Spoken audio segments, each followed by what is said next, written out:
The raw material from which aluminum is made is found in many tropical areas. Here on the island of Jamaica, the aluminum ore, known as bauxite, lies close to the surface in the rich red earth. It is within easy reach of giant shovels and waiting trucks. To handle the vast quantities of bauxite, a railroad system was built. Harbor facilities were established and a substantial fleet of ore ships contracted for to carry the bauxite to the United States. Refining plants have been built near sea and inland ports to save shipping costs. Here, the bauxite undergoes an intricate chemical process. First, the bauxite is mixed with water, lime, and soda ash. Then, it is wet ground, blended with a solution of caustic soda, and transferred to digester tanks. Under steam pressure, the alumina dissolves out of the bauxite, forming sodium aluminate. The impurities remain in solid form, and the sodium aluminate is separated from them in a series of tanks in which the heavier impurities settle. The relatively clear liquid is drawn off the top and piped to filter presses, which remove the finer impurities suspended in the liquid. Then, in 6-story high tanks, the solution of sodium aluminate is agitated by compressed air and seeded with aluminum trihydrate. This encourages the formation of aluminum hydroxide crystals, which precipitate to the bottom of the tanks. Next, the crystals are thoroughly washed and heated to 2,000-degree temperatures in long rotary kilns. This drives off the free and combined water, and the result is a white powder, aluminum oxide, known as alumina. The alumina is shipped in trainload lots to Kaiser Aluminum's reduction plants for processing to metallic aluminum. The reduction process requires vast amounts of electrical energy that can come from hydroelectric power, from using coal, or by using natural gas as a fuel source. But regardless of the power source of electrical energy, the reduction process is the same. The alumina is put into an electrolytic bath of molten cryolite into which a carbon electrode is suspended. A molecule of alumina is made up of 3 atoms of oxygen holding fast to 2 atoms of metallic aluminum.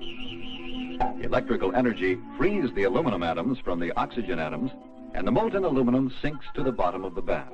Periodically, the molten aluminum is siphoned from the pots, placed in holding furnaces, and poured into ingots.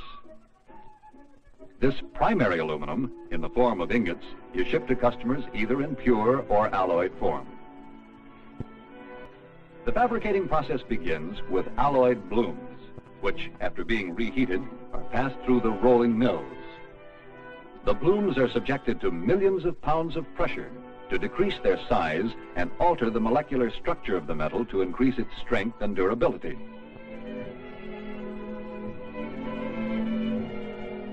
In the manufacture of wire, ingots of workable length are processed in the continuous rod mill.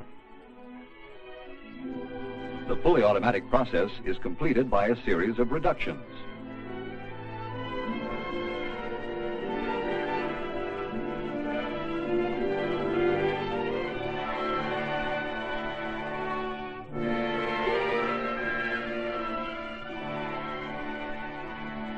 For customers who need wire of smaller size, the rod is fed into machines and pulled through a series of dies of decreasing diameter, which lengthen and reduce the metal by drawing until the desired size is obtained.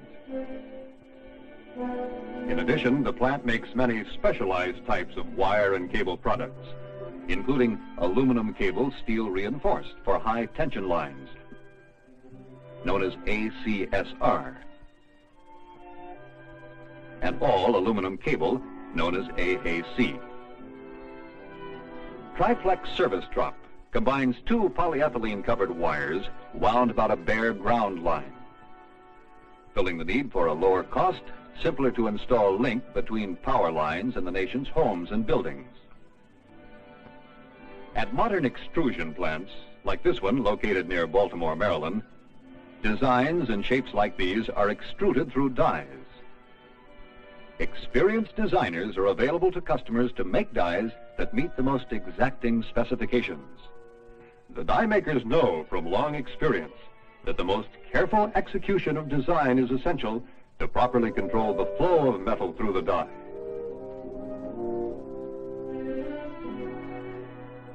The extrusion process begins with billets, specially alloyed and cast for the specific need. Pressure exerted by the extrusion press squeezes the workable metal through the die like toothpaste. In this case, forming an I-beam for a truck trailer chassis in one simple operation. The workability of aluminum and the simplicity of the extrusion process make possible almost numberless designs, including window frames, decorative molding, furniture tubing, storefronts, structural members for transportation equipment and buildings. Huge ingots are subjected to tremendous pressures in the rolling process.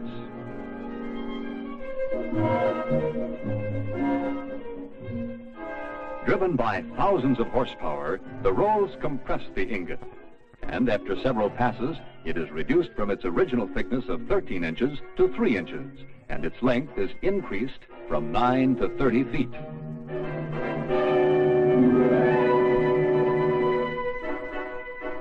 As the rolling process continues, the slab is reduced from 3 inches down to 7/8 of an inch in thickness, and its length is increased from 30 to 125 feet. The slab then moves into a huge 5-stand continuous mill. Actually, it is 5 mills working in tandem to reduce the 7/8 inch slab down to sheets of 1/10 of an inch in a single pass.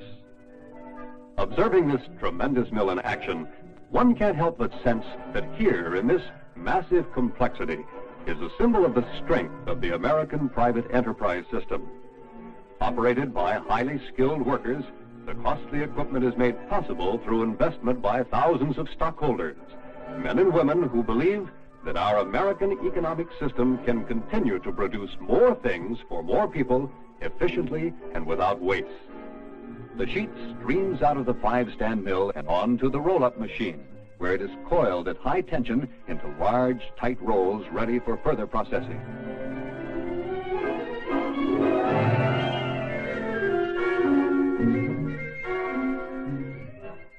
Some sheet is cut into circular sections to make washing machine tubs. Blanks are stamped from aluminum sheet to make products like pots and pans. Some sheet may be slit into workable widths for fabricators of heat exchangers or refrigerator trays and liners. Some coil sheet is further processed at foil mills in West Virginia and California. Here it is rolled into foil of various gauges for packaging, building insulation, and electronic components. Whether it's foil for decorative purposes or flat sheets for the fuselages of jet planes, close inspection and quality control are observed in every plant over every process. For example, a flying micrometer keeps sheet gauge within the most minute of tolerances. Ultrasonic waves scan heavy plate and billets for internal flaws. Should any exist, they are revealed on the electronic screen.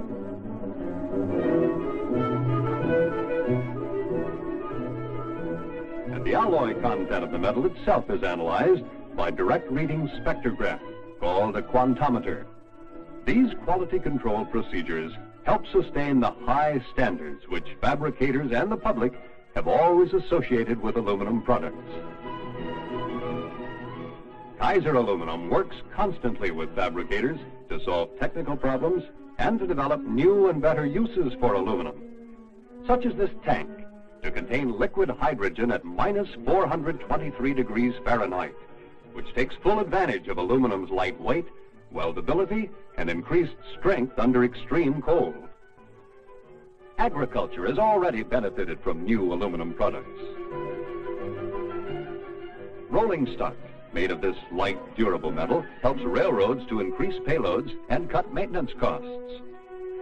In the construction industry, glass fiber wall panels sandwiched between 2 sheets of aluminum give 3 times the insulation of 8 inches of masonry. Lightweight, strong, corrosion-resistant culverts are an example of aluminum's contribution to modern highway construction. Aluminum engine blocks are being used in the automotive industry, as well as an aluminum wheel and brake drum cast in one piece. Not only will aluminum continue to improve and replace existing components in the automobile industry, it is certain to find more uses in all our daily lives.